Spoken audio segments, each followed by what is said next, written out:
మీకు వార్తలు రాయడం, విశ్లేషణ చేయడం వచ్చా? అన్యాయాన్ని ప్రశ్నించడం తెలుసా? ఇంకెందుకు ఆలస్యం? క్యూ న్యూస్ మిమ్మల్ని ఆహ్వానిస్తుంది. క్యూ న్యూస్లో పనిచేయటకు అనుభవం గల కంటెంట్ రైటర్స్ కావాలను. సంప్రదించవలసిన నెంబర్లు 8688960884.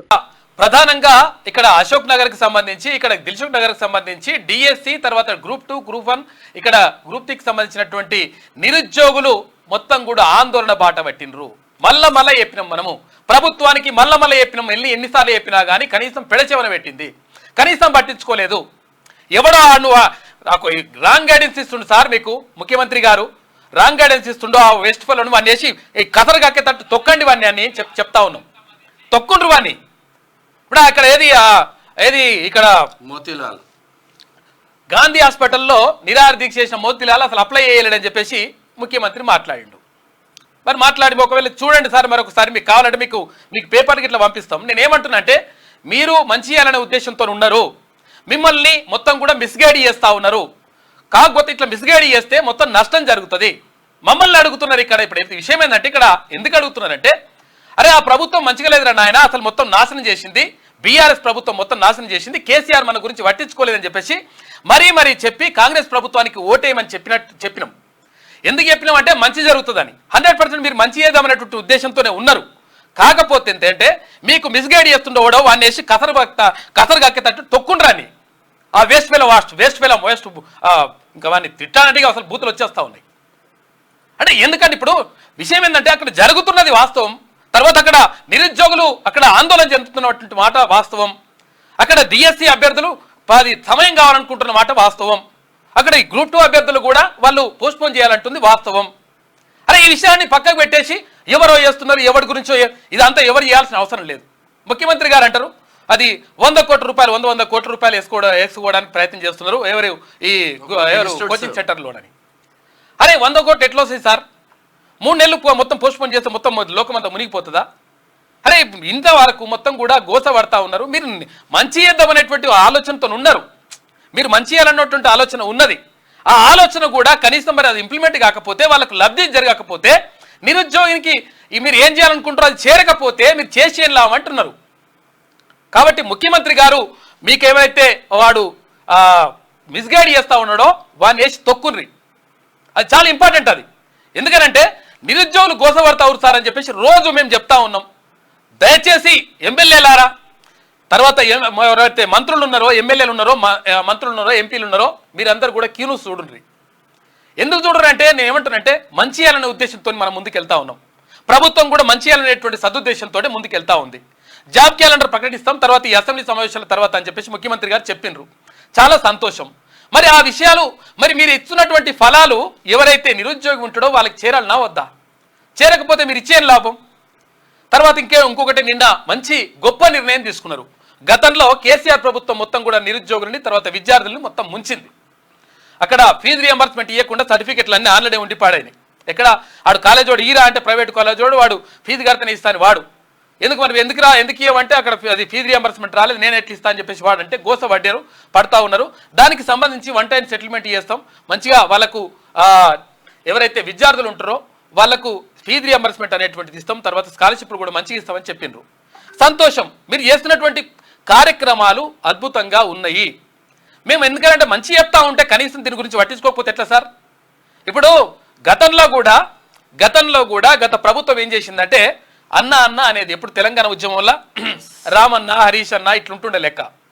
తర్వాత సార్లై కూర్చుని అహంకారం పెరిగింది. ఎవరిని కలవాలంటే కూడా కలవలేదు. కలవకపోతే ఏమైనా రోజు చూసారు కదా, కురుస్తారు అట్లా. కాబట్టి మీరు కూడా ఇక్కడ ఉన్నటువంటి ఎమ్మెల్యేలు కానీ, మంత్రులు కానీ దయచేసి ఆలోచించండి. అన్న అంటుండి సార్ అంటే సార్ కూడా అనిపాడవుతారు. కానీ కాకపోతే ఏంటంటే అహంకారం పెరగొద్దు. ఎందుకంటే ఇక్కడ ఉన్నటువంటి ఎవరైతే నిరుద్యోగులు ఉన్నారో, నిరుద్యోగులు లేకపోతే ఈ ప్రభుత్వం లేదు. క్లియర్గా చెప్తా ఉన్నాం. నిరుద్యోగులు లేకపోతే, నిరుద్యోగులు తలుచుకోకపోతే, నిరుద్యోగులు కనీసం ఇక్కడ ఊర్లలోకి వెళ్ళి ఇక్కడ పుస్తకాలు వదిలేసి ఊర్లలోకి వెళ్ళకపోతే ఇప్పుడు కాంగ్రెస్ ప్రభుత్వం అధికారంలోకి రాదు. 1000% చెప్తా ఉన్నాం.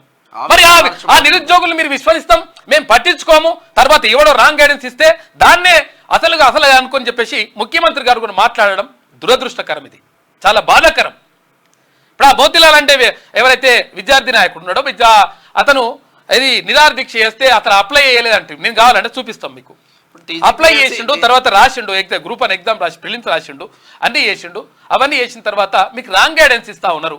అబ్బాస్ పాల్ గారా ఎట్లుంటుంది? అదే ముఖ్యమంత్రి గారు కనీసం మినిమం అది దాని ఏమంటారు ఇన్ఫర్మేషన్ లేకుండా మాట్లాడుతున్నటువంటి అబ్బాస్ పాల్ ఎటువంటి అవకాశం ఉంటుందా ఉండదా? అక్కడ కోదండరామ్ చెప్తా ఉన్నాడు క్లియర్గా. ఆయన చెప్తా ఉన్నాడు 100% ఇక్కడ నిరుద్యోగుల సమస్య ఉన్నది. ఆ నిరుద్యోగులు ఏమని కోరుకుంటారు? జర్ర టైం ఇయ్యరు నాయన అని కోరుకుంటున్నారు. ఆ టైం ఇస్తే మీకు పోయేది ఏమున్నది?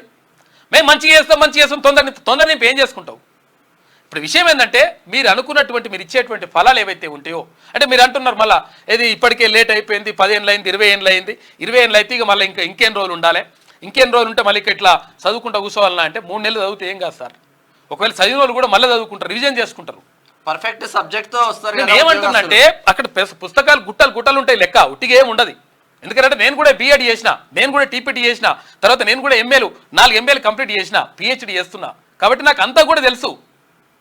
ఎందుకంటే ఈ ఏదైతే నిరుద్యోగులు ఉన్నారో నిరుద్యోగులు వాడినటువంటి బాధలన్నీ కూడా అక్కడి నుంచే వచ్చినాం కాబట్టి క్లియర్గా అవన్నీ తెలుసు. దయచేసి మీరు సానుకూల దృక్పథంతో ఆలోచించాలి. మేము మీ మీద వ్యతిరేకతతోనో ఏదో చెప్తలేము. కాకపోతే ఏంటంటే 100% మీరు తీసుకున్నటువంటి నిర్ణయాలు ఏవైతే ఉంటున్నాయో అవి వీటిని రాంగ్ గైడెన్స్ తోటి మీకు తప్పుదో పట్టిస్తా ఉన్నారు. కాబట్టి నిరుద్యోగుల పక్షాన 100% క్యూ న్యూస్ మాట్లాడుతుంది, నిరుద్యోగుల పక్షాన్నే ఉంటుంది. ఇక్కడ విద్యార్థుల పక్షాన మాట్లాడుతుంది. ఎవరైతే బాధితులు ఉంటారో బాధితుల పక్షాన బరాబర్ మాట్లాడుతుంది క్యూ న్యూస్. ఎందుకంటే ఎవరైతే ప్రజలు ఉన్నారో ప్రజల అభిప్రాయాలకు గౌరవం ఇవ్వడం అనేటువంటిది ప్రభుత్వం యొక్క ఉద్దేశంగా ఉండాలి. అది లేకపోతే 100% ప్రభుత్వాలు కూలిపోతాయి. మీరు అనుకుంటుండొచ్చు ఇక మేము గెలిచినాం కదా ఇంకా 4.5 సంవత్సరాల దాకా ఎవడేం చేయలేడని చెప్పేసి. ఏముంటుంది అంటే ఇప్పుడు అవాజ్ పాలు అయిపోతుంటారు, రకరకాలుగా ఉంటాయి. ఇప్పుడు ఈ 4.5 సంవత్సరాలు అయిపోయిన తర్వాత ఉంటారా? 100% దీనిపైన ఇక్కడ డిఎస్సికి సంబంధించి కానీ, గ్రూప్ 2కి సంబంధించి కానీ, తర్వాత గ్రూప్ 1కి సంబంధించి కానీ 100% సానుకూల నిర్ణయం తీసుకోవాలి. ఎవరినో 4 కూర్చోబెట్టుకొని వాళ్ళు ఏదో రాంగ్ గైడెన్స్ ఇచ్చేస్తే, వాడు మిస్గైడ్ చేస్తే మీరు మాట్లాడితే ఎంత డేంజర్ ఉంటుంది, ఎంత పరిస్థితి దిగజారుతుంది. కాబట్టి దయచేసి మంత్రులు కూడా దీనిపైన ఆలోచించండి. ఎమ్మెల్యేలందరూ కూడా మీరు క్యూను చూడండి. నేను ఎందుకని చెప్తా ఉన్నా అంటే ఏదో మా కోసం చూడడం అని కాదు. విషయం ఏంటంటే ఇక్కడ జరుగుతున్నటువంటి సమాజంలో జరుగుతున్నటువంటి పరిణామాలన్నీ కూడా ఇక్కడికి వస్తూ ఉన్నాయి. ఎందుకంటే మీకు రకరకాల పనులు ఉంటాయి, తర్వాత రకరకాలుగా ప్రజల గురించి ఆలోచించేది ఉంటుంది, మీ నియోజకవర్గాలు ఉంటాయి. కాబట్టి మీకు అంత ఆలోచించేటువంటి పరిస్థితి ఉండదు. కాబట్టి ఇక్కడ నుంచి వచ్చినటువంటి ప్రజల నుంచి వచ్చినటువంటి అభిప్రాయాలని మేము చెప్పేటువంటి ప్రయత్నం చేస్తాం. ఆ ప్రయత్నం అవి తీసుకొని మీరు సానుకూలంగా స్పందిస్తే 100% 10 కాలాల పాటు మీ ప్రభుత్వం బరాబర్ అధికారంలో ఉంటుంది. ఆ విషయం అట్లా వదిలిపెట్టేసి ఇష్టం వచ్చినట్టుగా నిర్ణయాలు తీసుకుంటే మాత్రం బరాబర్ 100% దెబ్బ పడుతుంది. ఈ విషయం గుర్తుపెట్టుకోకపోతే ఎట్లా? చూడరు ఒకసారి. నేను ఏమంటున్నట్టే ఇప్పుడు 4 రోజుల కొన్ని రోజుల నుంచి మొత్తం కూడా మొత్తుకుంటా ఉన్నాం. అరే నిరుద్యోగులు ఆ గోస పడతా ఉన్నారు, కనీసం స్పందించండి అని చెప్పేసి వాడాక ఏది ఆ విద్యాశాఖలో ఉన్నట్టు మరి వేస్ట్ ఫెలోస్ ఎవడున్నాడో వాడు రాంగ్ గైడెన్స్ ఇచ్చిండో వాడు ఏం చేస్తున్నాడు? వాడు డిఎస్సికి ఏం లేదు, ఇలా కోచింగ్ సెంటర్లలో తర్వాత ఏదో వేరే పార్టీ ఒకటి చేసిండట. ఆ పార్టీకి అవకాశం ఇస్తుందో మీరు రా నాయన. ముఖ్యమంత్రి గారు ఒకటి గుర్తుపెట్టుకోండి, తర్వాత మంత్రులారా ఒకటి గుర్తుపెట్టుకోండి. నేనేమంటా ఉన్నంటే ఇక్కడ మీకు రాంగ్ గైడెన్స్ ఇచ్చి కొంతమంది అధికారులు అక్కడ బీఆర్ఎస్ కు అనుకూలంగా తర్వాత ప్రభుత్వం మీద వ్యతిరేకత వచ్చే విధంగా ప్రయత్నం చేస్తా ఉన్నారు. ఆ విషయాన్ని మీరు పసిగట్టకపోతే, ఆ విషయాన్ని మీరు అంచనా వేయలేకపోతే 100% దెబ్బ పడుతుంది. కాబట్టి నేను ఏమంటున్నంటే ప్రభుత్వం ఒక మంచి ఉద్దేశంతో వస్తూ ఉంది. తర్వాత ముఖ్యమంత్రి గారు కూడా సానుకూల నిర్ణయాలు తీసుకుంటా ఉన్నాడు. నిజంగా కూడా ఇప్పుడు 6 గ్యారెంటీలు అవి ఇంప్లిమెంట్ చేయాలంటే అసలు యాక్చువల్గా అవి ఇవ్వడమే కరెక్ట్ కాదు. అవి ఇంప్లిమెంట్ చేయాలంటే మామూలు విషయం కాదు. అసలు రకరకాలుగా కష్టపడతా ఉన్నారు. మేము ఇచ్చినటువంటి హామీలు నెరవేర్చుకునేటువంటి దిశగా ముందుకెళ్తా ఉన్నారు. మరి ముందుకెళ్తున్నటువంటి పరిస్థితుల్లో మీరు మంచి చేయాలనుకుంటే కూడా ఆ మంచి మీకు ఎవరికైతే చేరాలనో అది చేరకపోతే మీరు వేస్ట్ సార్. కాబట్టి మీరు 100% దీనిపైన సానుకూల నిర్ణయం తీసుకోవాలి. ఇవాళ తీసుకోకపోతే ఇంకా డేంజర్ జరిగిపోతుంది. పాపం ఒక అమ్మాయి అక్కడ ఆత్మహత్య యత్నం చేసింది. ఎట్టి పరిస్థితుల్లో నిరుద్యోగులారా 100% ఆత్మహత్యలు అటువంటి పరిష్కారం కాదు. బరాబర్ గవర్నమెంట్ మీద ఏ గవర్నమెంట్ అయినా సరే బరాబర్ కొట్లాడే. ఎందుకంటే గవర్నమెంట్ ఇన్నప్పుడు మరి ఇంకేం చేస్తారు? ఇంకా వేరే ఆల్టర్నేట్ ఉండదు ఇక లెక్క. దయచేసి అర్థం చేసుకోండి, దయచేసి సానుకూలంగా స్పందించండి అని మరీ చెప్తా ఉన్నాం. కనీసం అది ఇంటెలిజెన్స్ వర్గాలు ఏం చేస్తున్నాయో మరి ఏం చేస్తున్నట్టు? అరే గ్రౌండ్లో జరుగుతున్నది ఏదో విషయం కరెక్ట్ చెప్పాలి కదా. మరి ఇక ముఖ్యమంత్రి గారికి ఎందుకు గైడ్ చేయట్లేదు మీరు? మరి ఏం జరుగుతుందో 100% మీ మీదనే కుట్రలు జరుగుతున్నట్టున్నాయి, ఈ ప్రభుత్వం మీదనే కుట్రలు జరుగుతున్నట్టున్నాయి. మరి ఆలోచించుకొని చూసుకోండి ఒకసారి. ఎందుకంటే అధికారులు బీఆర్ఎస్కి తర్వాత గతంలో ఉన్న వాళ్ళకు ఒత్తాసు వలికేటువంటి ప్రయత్నం చేస్తున్నారు. అక్కడ విద్యాశాఖలు కానీ ఇక్కడ టీజీపీఎస్సీ ఆ చైర్మన్ కానీ, చైర్మన్ ఏమవుతుందంట అంటే ఈ చైర్మన్ రిటైర్ అవుతుందట. ఏది అది టైం అయిపోతున్నది, ఏది డిసెంబర్లో పట్టించుకునే పరిస్థితి డిసెంబర్లో టైం అయిపోతుంది కాబట్టి ఆ లోపల నోటిఫికేషన్లు ఫిల్ చేద్దామని చూస్తున్నట. నీ ఫిల్ చేసుడు చల్లకుండా ఇప్పుడు పబ్లిక్ అందాలండి, నిరుద్యోగులకు అందాలే. 40 లక్షల మంది నిరుద్యోగులు గోసపడతా ఉంటే నీకు తొందరగా కంప్లీట్ చేసుకుంటేందుకు ఇట్లా వేయాల్సిన అవసరం లేదండి. మహేందర్ రెడ్డి గారు మీరు వచ్చి మాట్లాడారు, బయటకు వచ్చి మాట్లాడారు. మీరు డీజీపీగా ఉన్నారు కాబట్టి, పోలీస్ బాస్గా ఉన్నారు కాబట్టి మీకు ఉంటుంది కొంత ఈగో ఉంటే ఉండొచ్చు, మాకు తెలియదు. కానీ అవన్నీ అవసరం లేదు. మీరు కావాలంటే దయచేసి సలహాదారుగా ఉండండి, మీరు సలహాలు ఇవ్వండి, మీరు 10 కాలాల పాటు ఉంటారు కానీ మాకు అభ్యంతరం లేదు. కానీ నిరుద్యోగుల గోస ఉంచుకుంటే మాత్రం ఎట్టి పరిస్థితిలో కరెక్ట్ కాదు. ఇంకా చాలా విషయాలు ఉన్నాయి మాట్లాడుకోవాలి. ఇప్పుడు చూస్తే మొత్తం చూపిస్తావా ఒక నిమిషం ఆగు. అరే ఇప్పుడు వాళ్ళు బాధపడుతున్నారు, తర్వాత గోస పడుతుంటే కనీసం దాని గురించి పట్టించుకోకుండా మొత్తం రణరంగం అయిపోయింది. అడే ఏది అశోక్ నగర్ కానీ లేకపోతే ఇక్కడ దిల్సుఖ్ నగర్ కానీ రాష్ట్ర వ్యాప్తంగా అవి ఆందోళనలు జరుగుతున్నాయి. ఆందోళన జరుగుతుంటే కనీసం పట్టించుకోకుండా చూడరు ఎట్లున్నారు ఈ పబ్లిక్ అంటారా, వీళ్ళని ఏమంటారు? ఇది మొత్తం ఇక దీన్ని ఏమంటారు, ఏమంటారు వీటిని ఏమంటారు చూడరి, అలా బాధ చూడరు ఒకసారి. అర్థమవుతుందా?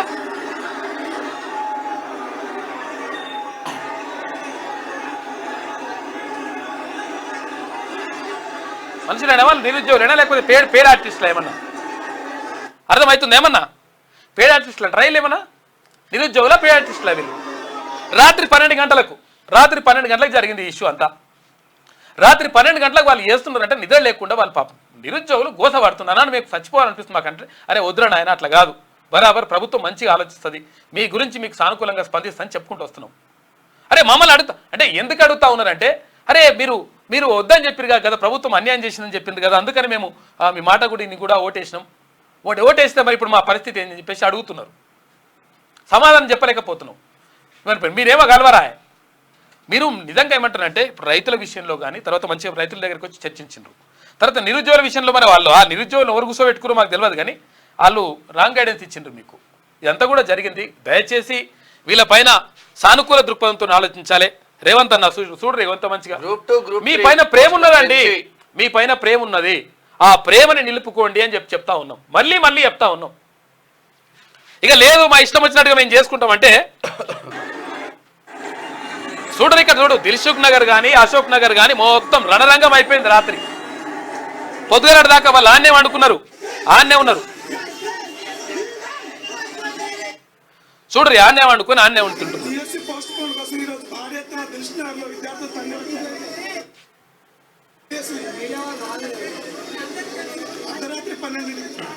రాత్రి 12 గంటలకి ఇది కథ.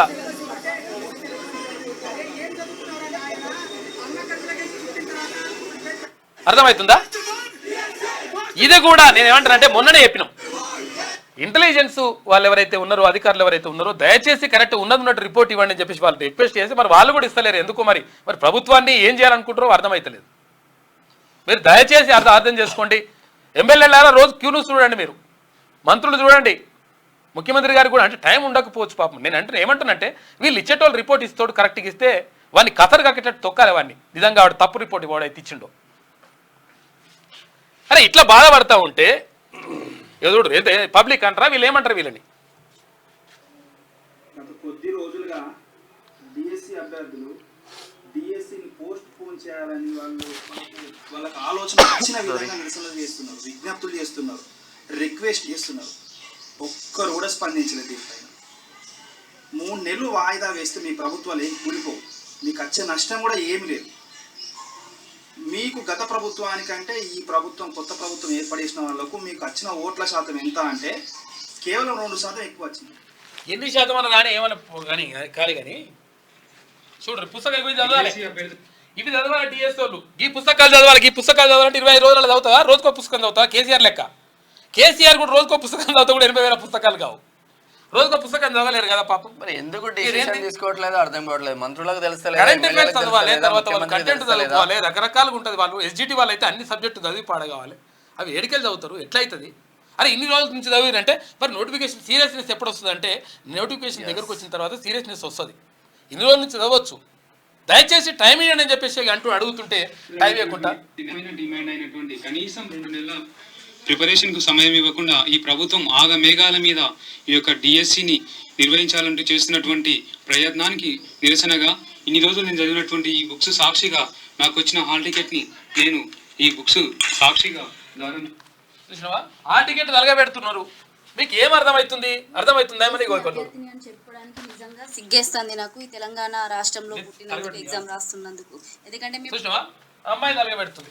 నేను ఏమంటున్నా అంటే మీరు ఇచ్చింది కిషన్ రెడ్డి గారి దగ్గరికి వెళ్ళిండ్రు. చూడరా పుస్తకాలు గుట్టబెట్టి ఎట్లా చదవాలి అంటున్నారు ఇక 25 రోజులలో ఆ పుస్తకాలు తీసుకొని గుట్టబెట్టాడు. ఇప్పుడు ఈ బుక్స్ అన్నింటిలో మాకు ఇచ్చిన టైం వచ్చేసి 2025 మాత్రమే. ఈ 25 డేస్లో వీటన్నింటినీ మేము రివిజన్ చేయాలి, కంప్లీట్గా వాటి పైన టెస్ట్ రాయాలి, దాని తర్వాత మేము రిజల్ట్ అవ్వాలి. విత్ ఇన్ 25 డేస్లో ఇవన్నీ కూడా మాకు ప్రధానంగా ఉన్నోళ్ళందరూ వచ్చాము, ఆర్సీ కూర్చున్నాం, కలిసి కూర్చున్నాం, మరణం కూర్చున్నాం, నేను మాట్లాడుతున్నాను ఏడుస్తున్నారు ఆడపిల్లలు. అర్థమవుతుందా? ఇది కూడా ఫేకేనా? ఇది కూడా లేకపోతే మన పేరు ఆర్టిస్ట్ ఏమైనా చేసిండ్రా ఏమన్నా? అరే అర్థం చేసుకుంటే కనీసం ఇప్పుడు మొత్తం మొర మొత్తుకున్నా కానీ కనీసం అర్థం చేసుకోరు. మొత్తం పోతుంది. మీకు అర్థమైతలేదు కథ. మొత్తం దీన్ని నాశనం చేయడానికి కూడా కుట్రలు వండుతా ఉన్నారు. ఆ కుట్రను మీరు పసిగట్టకపోతే నష్టం జరుగుతుంది. ఈ ఎఫెక్ట్ మీకు అర్థం కాకపోవచ్చు. ఈ ఎఫెక్ట్ రానున్న స్థానిక సంస్థలలో కూడా పడే అవకాశం ఉంది. అన్నిట్లలో పడుచుకుంటే స్థానిక ఇప్పుడు అంటే ఎలక్షన్ లేవు, మమ్మల్ని ఏం చేయలేవు అనుకుంటారేమో. చూడండి